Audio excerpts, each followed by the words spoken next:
కంటి చూపుతో బాధపడేవారు కంటి వెలుగు శిబిరంలో పరీక్షలు చేయించుకోవాలని కౌన్సిలర్లు అడప విజయలక్ష్మి, పోసెట్టి అలాగే గండ్రత్తు రమణ అన్నారు.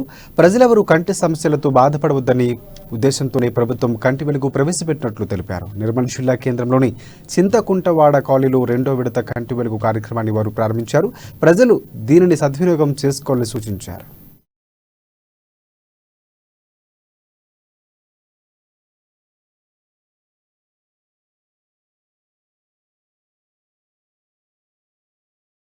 ఈ కంటి వెలుగు కార్యక్రమం వార్డ్ నంబర్ 40 చింతకుంటవాడ, 42 ఇంతకుముందు 40 వార్డు గంధ గారు, గంధ రమేష్ గారు, కౌన్సిలర్ విజయలక్ష్మి గారు, ప్రవీణ్ రెడ్డి గారు, మేమందరం ఈ కంటి వెలుగు కార్యక్రమాన్ని చేయడానికి నిన్న నుంచి కూడా అందరూ మా వార్డు ప్రజలకు చెబుతూ ఈ కంటి వెలుగు కార్యక్రమం అందరూ కూడా సద్వినియోగం చేసుకోవాలని చెప్పి వార్డు ప్రజలందరినీ కూడా మేము ఇక్కడికి రప్పిస్తున్నాం. ఇక్కడ చాలా మంచి కంటి అద్దాలు కానీ చికిత్స కానీ జరుగుతున్నది. కావున అందరూ కూడా ఈ కంటి వెలుగు కార్యక్రమం సద్వినియోగం చేసుకోవాలని చెప్పేసి కోరుచున్నాం. ఈ కంటి వెలుగు కార్యక్రమం వార్డ్ నంబర్ 40 చింతకుంటవాడ, 42